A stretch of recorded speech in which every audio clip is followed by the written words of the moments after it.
আসসালামু আলাইকুম। আপনাদের সবাইকে ছাত্র জনতার বিপ্লবে সিক্ত নতুন বাংলাদেশে স্বাগত জানাচ্ছি। গভীর শ্রদ্ধা জানাচ্ছি জুলাই আগস্ট মাসে ফ্যাসিবাদের বিরুদ্ধে ছাত্র জনতার অভ্যুত্থানে নিহত সকলের প্রতি। তাদের আত্মার মাগফিরাত কামনা করছি। তাদের আত্মত্যাগের বিনিময়ে নতুন বাংলাদেশ গড়ার শপথ নিয়ে আমি আপনাদের কাছে কিছু কথা বলতে চাই।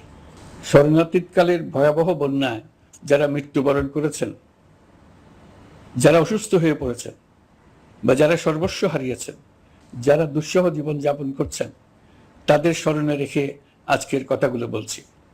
বন্যা দুর্গতদের জীবন দ্রুত স্বাভাবিক করার জন্য যাবতীয় উদ্যোগ সরকারি বেসরকারি পর্যায়ে নেবার আয়োজন করেছি। ভবিষ্যতে সকল ধরনের বন্যা প্রতিরোধে আমাদের আভ্যন্তরীণ এবং প্রতিবেশীদের সঙ্গে যাতে যৌথভাবে নেওয়া যায় সে আলোচনা শুরু করেছি।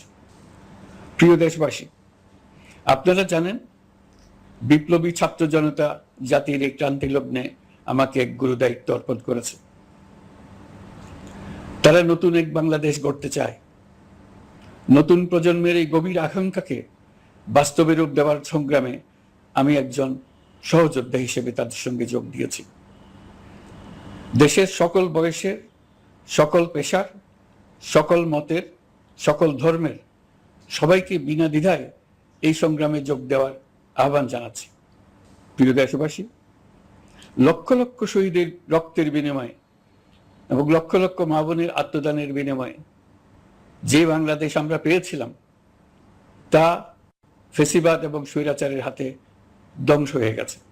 আপনারা দেখেছেন আমাদের প্রতিটি প্রতিষ্ঠানকে তারা কিভাবে শেষ করেছে। দেশের রন্ধ্রে রন্ধ্রে ঢুকে গেছে দুর্নীতি। এমন এক দেশে আমাদের দেশ রূপান্তরিত হয়েছে যেখানে স্বৈরাচারের পিয়নও দুর্নীতির মাধ্যমে 400 কোটি টাকার সম্পদ করার মতো অকল্পনীয় কাজ করে গেছে নির্বিবাদে। শিক্ষা খাতকে পঙ্গু করে দিয়েছে।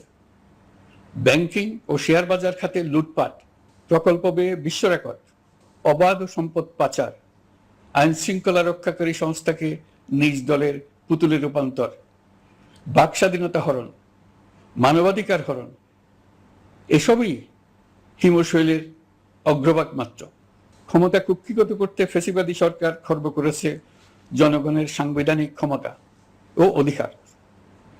দুঃশাসন, দুর্নীতি, অন্যায়, অবিচার, নিপীড়ন, বিচারের নামে প্রহসনের মাধ্যমে জনসুরক্ষা বিপন্ন করেছে। জনগণকে নির্যাতন, বঞ্চনা ও বৈষম্যের মুখোমুখি দাঁড় করিয়ে দিয়েছে। নতুন প্রজন্মের মানুষ সহ কোটি কোটি মানুষের ভোটাধিকারকে বছরের পর বছর হরণ করেছে। মানুষের এগিয়ে যাওয়ার পথে সকল ধরনের প্রতিবন্ধকতা তৈরি করে স্বৈরাচার তার নিজের, পরিবারের ও দলের কিছু মানুষের হাতে দেশের মালিকানা তুলে দিয়েছে। প্রিয় দেশবাসী, কিন্তু এই দ্বার প্রান্তে দাঁড়িয়েই আমাদের গড়তে হবে স্বপ্নের বাংলাদেশ। বৈষম্যহীন, শোষণহীন, কল্যাণময় এবং মুক্ত বাতাসের রাষ্ট্রের যে স্বপ্ন নিয়ে ছাত্র জনতা আন্দোলনে ঝাঁপিয়ে পড়েছিল, আমি তাদের সেই স্বপ্ন পূরণে অঙ্গীকারবদ্ধ। আপনাদের সবাইকে এই শুভলগ্নে তাদের স্বপ্ন পূরণে সমস্ত শক্তি নিয়ে এগিয়ে আসার আহ্বান জানাচ্ছি। তাদের স্বপ্ন আমাদের স্বপ্ন। জাতীয় জীবনে তরুণরা একটা মহা সুযোগ সৃষ্টি করে দিয়েছে।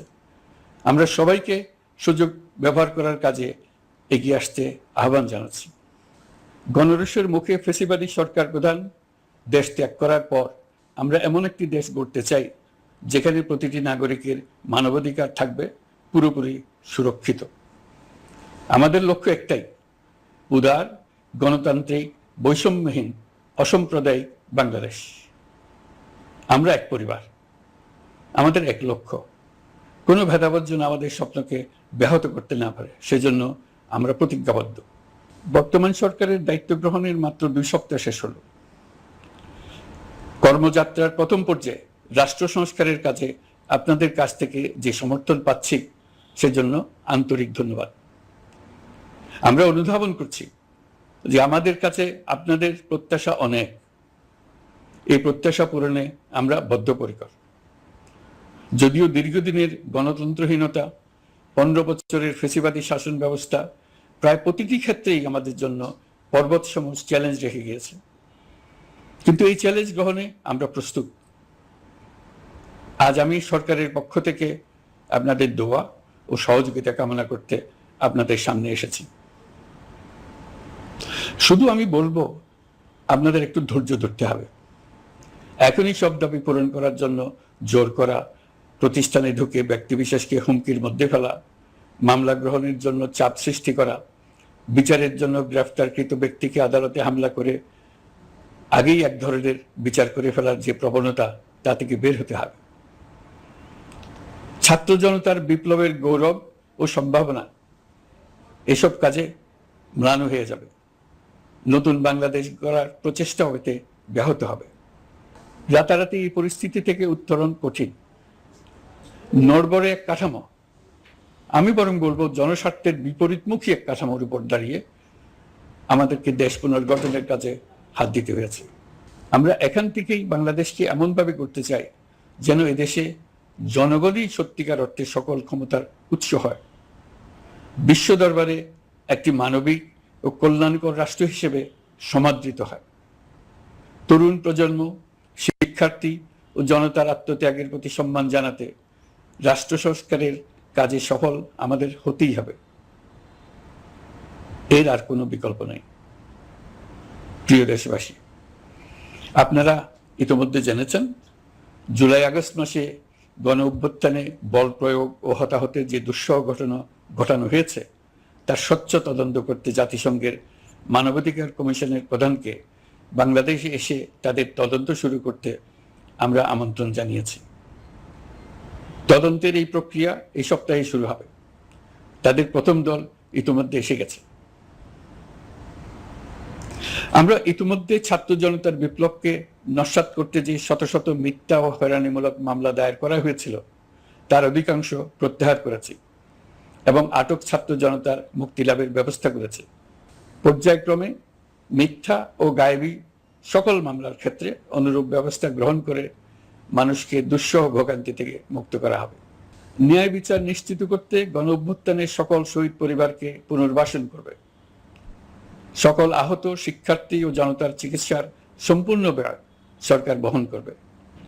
সেই লক্ষ্যে স্বাস্থ্য মন্ত্রণালয়ের নেতৃত্বে উপদেষ্টা পরিষদে বৈষম্য বিরোধী ছাত্র আন্দোলনের প্রতিনিধিত্বকারী 2 জন উপদেষ্টার সহায়তায় একটা পূর্ণাঙ্গ তালিকা প্রস্তুত করা হচ্ছে। এই কার্যক্রমের জন্য এবং গণ অভ্যুত্থানের শহীদদের স্মৃতি ধরে রাখতে সরকার অতি দ্রুত জুলাই গণহত্যা স্মৃতি ফাউন্ডেশন নামে একটি ফাউন্ডেশন প্রতিষ্ঠা করার প্রক্রিয়া শেষ পর্যায়ে এনেছে। আপনাদের সবার এবং বিদেশে অবস্থানরত ভাই বোনদের অনুদান এই প্রতিষ্ঠানে পাঠানোর জন্য অনুরোধ করছি। আমি ব্যক্তিগতভাবে এই প্রতিষ্ঠানের চেয়ারম্যানের পদ গ্রহণ করেছি। প্রিয় দেশবাসী, আপনারা লক্ষ্য করেছেন দায়িত্ব গ্রহণ করেই আমাদেরকে আইন শৃঙ্খলা অঙ্গনে অস্থির পরিস্থিতি সামাল দিতে হয়েছে। আপনাদের সহযোগিতা ও সমর্থনে দেশপ্রেমিক সকল আইন শৃঙ্খলা রক্ষাকারী বাহিনী কাজে যোগ দিয়েছে। ফ্যাসিবাদী সরকার প্রশাসনের চরম দলীয়করণ করার ফলে বিপুল সংখ্যক কর্মকর্তা কর্মচারী দীর্ঘদিন বৈষম্যের শিকার হয়েছেন। আমরা ইতিমধ্যে সংশোধনমূলক ব্যবস্থা গ্রহণ করতে আরম্ভ করেছি। তবে প্রশাসনকে গতিশীল রাখতে এবং একই সাথে সুনির্দিষ্ট পদ্ধতি অনুসরণ করে সঠিক সিদ্ধান্তে উপনীত হতে সময় প্রয়োজন। সেজন্য সকলকে ধৈর্য ধরার অনুরোধ করছি। প্রশাসনের সকল ক্ষেত্রে প্রতিষ্ঠানগুলো যেন জনগণের আস্থা ফিরে পায়, সেটি আমাদের অন্যতম উদ্দেশ্য। লুটপাট ও দুর্নীতির আখড়ায় পরিণত করা ব্যাংকিং খাতে সুশাসন নিশ্চিত করার জন্য আমরা উদ্যোগ নিয়েছি। এই খাতে দক্ষ জনবল নিয়োগ দেওয়া হচ্ছে। ব্যাংকিং খাতে শৃঙ্খলা স্থাপন, ব্যবসা বাণিজ্যে সহায়ক পরিবেশ তৈরি এবং জনগণের জীবনযাপন সহজ করতে নিত্য প্রয়োজনীয় দ্রব্যমূল্য ও মূল্যস্ফীতি নিয়ন্ত্রণে আনার আমরা উদ্যোগ সচল করেছি। ব্যাংকিং খাতে দীর্ঘমেয়াদী সংস্কারের জন্য ব্যাংক কমিশন গঠন করা হবে। আর্থিক খাতে সার্বিক পরিস্থিতি ও সংস্কার বিষয়ে একটি রূপকল্প তৈরি করা হবে, যা দ্রুত জনসমক্ষে প্রকাশ করা হবে। শেয়ার বাজার, পরিবহন খাত সহ যেসব ক্ষেত্রে চরম বিশৃঙ্খলা বিরাজ করছে তা নিরসনের দ্রুত পদক্ষেপ নেওয়া হচ্ছে। বিচার বিভাগকে দুর্নীতি ও দলীয় প্রভাব মুক্ত করতে কার্যক্রম শুরু হয়েছে। একটি সুনির্দিষ্ট প্রক্রিয়ার মধ্য দিয়ে বিচার বিভাগের স্বাধীনতা ও জবাবদিহিতা নিশ্চিত করার উদ্যোগ নেওয়া হয়েছে। ফ্যাসিবাদী সরকারের বিচার বহির্ভূত হত্যাকাণ্ড, গুম, খুন, অপহরণ এবং আয়নাঘরের মতো চরম ঘৃণ্য সকল অপকর্মের ন্যায় বিচার নিশ্চিত করা হবে। এসব অপকর্মের সঙ্গে জড়িত সকলের বিচার নিশ্চিত করা হবে। তালিকা প্রস্তুত করে মিথ্যা মামলা প্রত্যাহার করা হবে। দুর্নীতি ও সম্পদ পাচারের বিচার করা হবে। আইন শৃঙ্খলার ক্ষেত্রে জনমুখী ও দলীয় প্রভাবমুক্ত জবাবদিহিমূলক কাঠামো সৃষ্টির লক্ষ্যে পুলিশ কমিশন গঠন করা হবে। জাতিসংঘের তদন্ত প্রতিবেদন, দায়িত্বপ্রাপ্ত সকল সংস্থা ও জনগণের সাথে মত বিনিময়ের মাধ্যমে কমিশনের নেতৃত্বে প্রয়োজনীয় সংস্কার করা হবে। বাংলাদেশকে আর কোনোদিন কেউ যেন কোনো পুলিশি রাষ্ট্রে পরিণত করতে না পারে তার ব্যবস্থা করা হবে। তথ্যের অবাধ প্রবাহ ও গণমাধ্যমের স্বাধীনতা নিশ্চিত করা হবে। ফ্যাসিবাদী সরকার গণমাধ্যমের উপরও দলীয়করণ ও নির্যাতনের বোঝা চাপিয়েছিল। জনগণের তথ্যের অধিকার নিশ্চিত করতে আমরা প্রতিশ্রুতিবদ্ধ।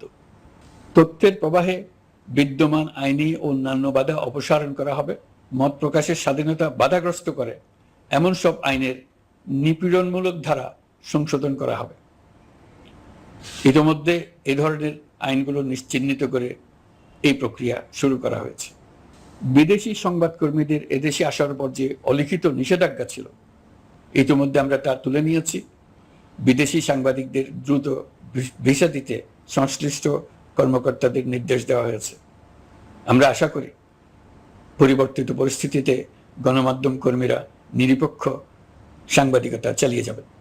শিক্ষাক্ষেত্রে চরম নৈরাজ্য প্রতিষ্ঠিত করে গেছে বিগত সরকার।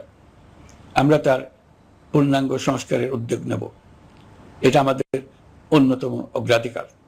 আপনারা জানেন, দায়িত্ব গ্রহণের পর দ্রুততম সময়ের মধ্যে সকল শিক্ষা প্রতিষ্ঠান খুলে দেওয়া হয়েছে।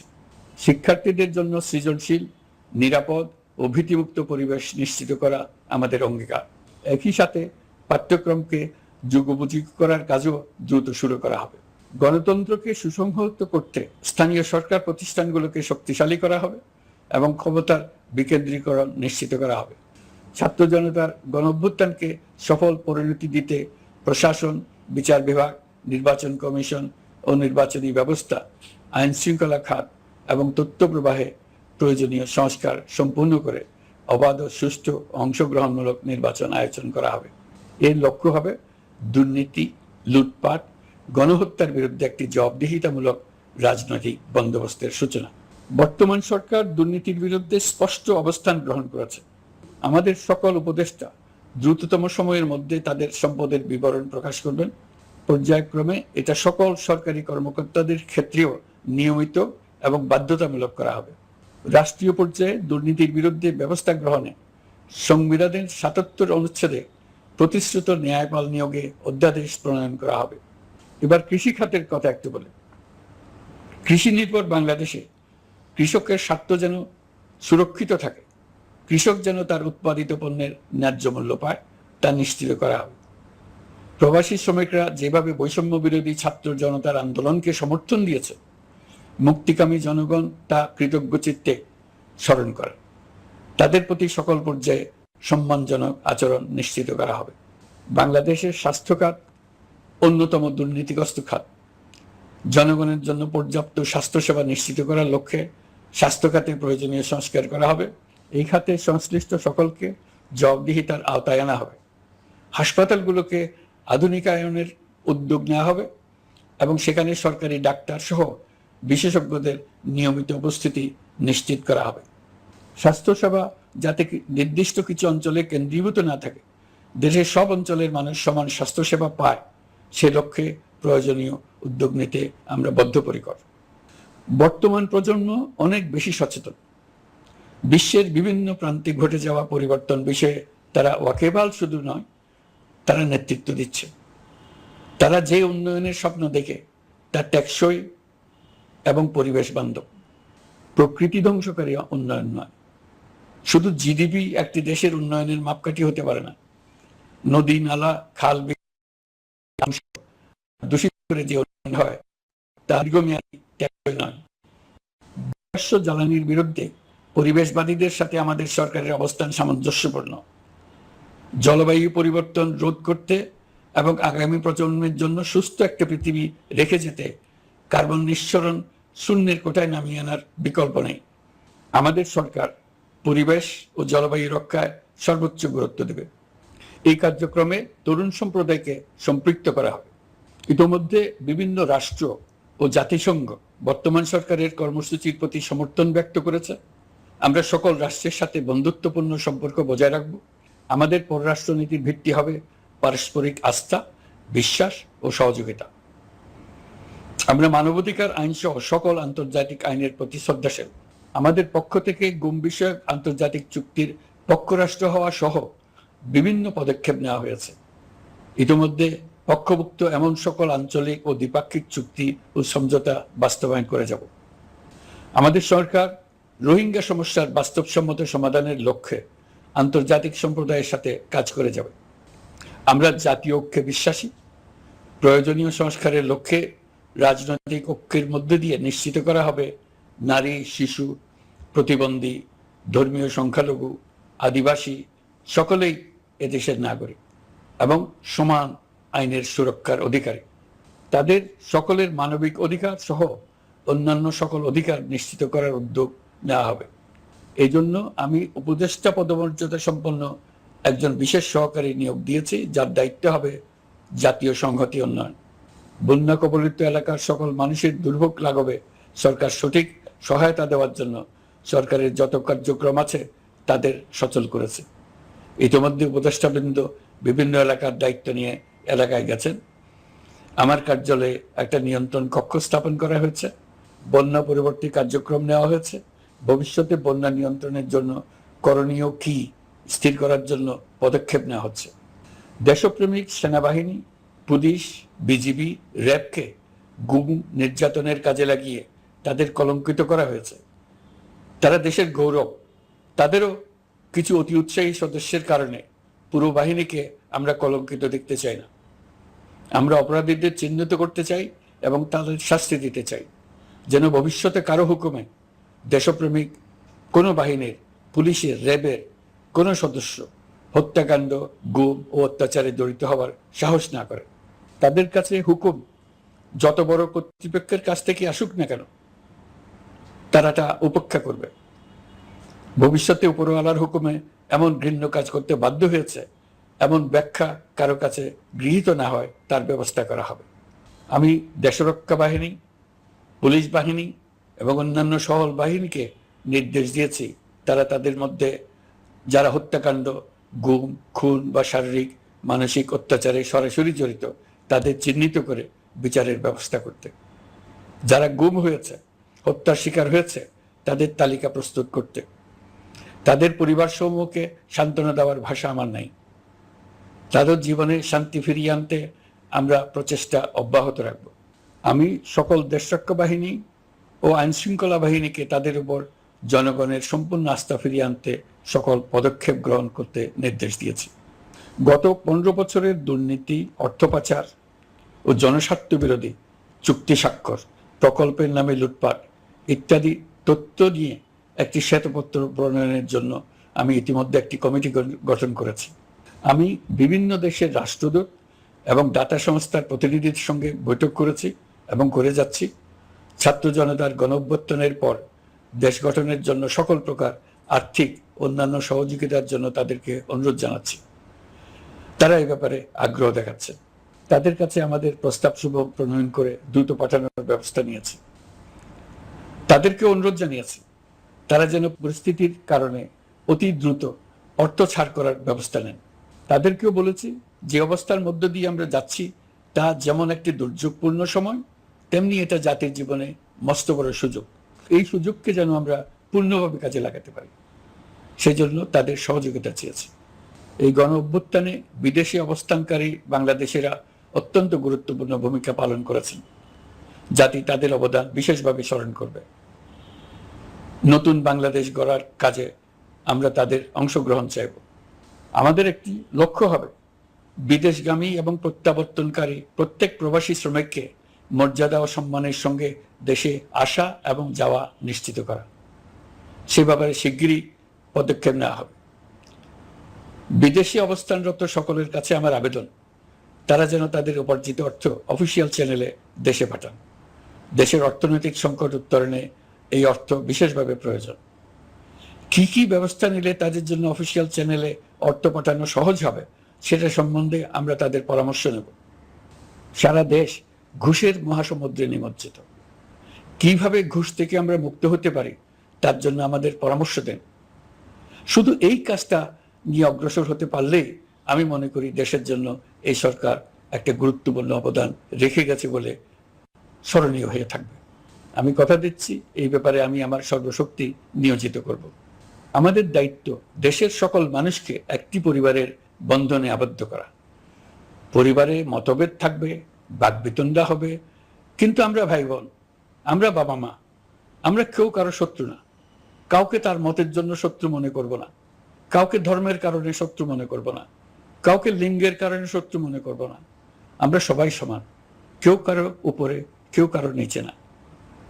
এই ধারণা আমরা জাতীয় জীবনের সর্বক্ষেত্রে প্রতিষ্ঠিত করতে চাই। একটা বিশেষ ব্যাপারে আমরা আপনাদের সহযোগিতা চাচ্ছি। আমাদের দায়িত্ব গ্রহণের পর থেকে প্রতিদিন সচিবালয়ে, আমার অফিসের আশেপাশে, শহরের বিভিন্ন স্থানে সমাবেশ করা হচ্ছে। গত 16 বছরের অনেক দুঃখ কষ্ট আপনাদের জমা আছে, সেটা আমরা বুঝি। আমাদের যদি কাজ করতে না দেন তাহলে দুঃখ ঘোচানোর সকল পথ বন্ধ হয়ে যাবে। আপনাদের কাছে একান্ত অনুরোধ, আমাদের কাজ করতে দেন। আপনাদের যা চাওয়া তা লিখিতভাবে আমাদেরকে দিয়ে যান। আমরা আপনাদের বিপক্ষ দল নয়। আইনসঙ্গতভাবে যা কিছু করার আছে আমরা অবশ্যই তা করব, কিন্তু আমাদেরকে ঘেরাও করে এই গুরুত্বপূর্ণ দিনগুলোতে আমাদের কাজে বাধা দেবেন না। সবাই মিলে তাদের বোঝান তারা যেন এই সময়ে তাদের অভিযোগের প্রতি দৃষ্টি আকর্ষণের জন্য আমাদের দৈনন্দিন গুরুত্বপূর্ণ কাজে বাধা না দেন। একটা বিষয়ে সবাই জানতে আগ্রহী, কখন আমাদের সরকার বিদায় নেবে? এটার জবাব আপনাদের হাতে। কখন আপনারা আমাদেরকে বিদায় দেবেন?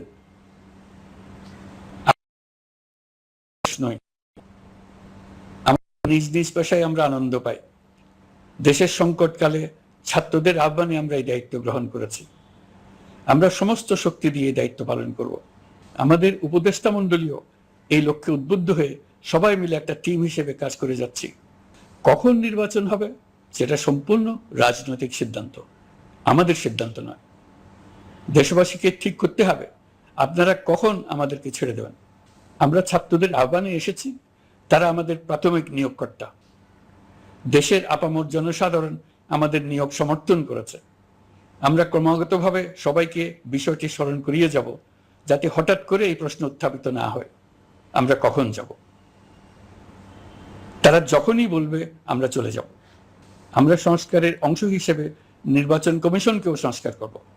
কমিশনকে যে কোনো সময় আদর্শ নির্বাচনের জন্য প্রস্তুত রাখব। আমরা বিভিন্ন সংস্কারের কাজ শুরু করেছি।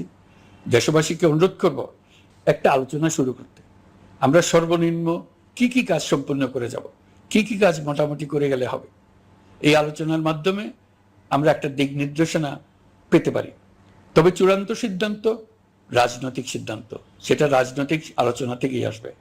এই দিক নির্দেশনা না পেলে আমরা দাতা সরকার এবং আন্তর্জাতিক অর্থনৈতিক প্রতিষ্ঠানসমূহের সঙ্গে আলোচনায় দৃঢ়তার সঙ্গে অগ্রসর হতে পারছি না। আমি নিশ্চয়তা দিচ্ছি, আমরা আমাদের পক্ষ থেকে মেয়াদ বৃদ্ধির কোনো প্রশ্ন তুলব না। আমরা আপনাদের সকলের দোয়া চাই। যে কদিন আছি সেই সময়টুকু উপদেষ্টা মণ্ডলীর প্রত্যেকে নিজ নিজ সাধ্যমতো দেশের এই সংকটকালে সংকট উত্তরণে যেন নিজ নিজ মেধা সাধ্যমতো কাজে লাগাতে পারে। নতুন বাংলাদেশ গড়ার যে সুযোগ ছাত্র জনতার রক্তের বিনিময়ে আমরা অর্জন করলাম, আমরা আমাদের মতানৈক্যের কারণে সেটা যেন হাতছাড়া করে না ফেলে, এটা আমরা নিশ্চিত করতে চাই। এই সুযোগ এবার হারিয়ে ফেললে আমরা জাতি হিসেবে পরাজিত হয়ে যাব। শহীদ, আহত এবং জীবিত ছাত্র জনতার কাছে আমরা প্রতিজ্ঞাবদ্ধ থাকতে চাই আমরা এই অর্জনকে কিছুতেই হারিয়ে যেতে দেব না। যে সুযোগ তারা আমাদেরকে দিয়েছে তার মাধ্যমে আমাদের দেশকে পৃথিবীর একটি শ্রদ্ধেয়, সকল দিকে দৃষ্টান্ত স্থাপনকারী দেশে পরিণত করতে আমরা শপথ নিয়েছি। সবশেষে আবারও আমাদের দেশের সকল মানুষ, শিশু, কিশোর কিশোরী, তরুণ তরুণী, বয়স্ক, বৃদ্ধ, নারী, পুরুষ সবার কাছে দোয়া চাইছি যেন আমরা আমাদের সকলের স্বপ্ন বাস্তবায়নে সফল হই। আল্লাহ আমাদের সহায় হন।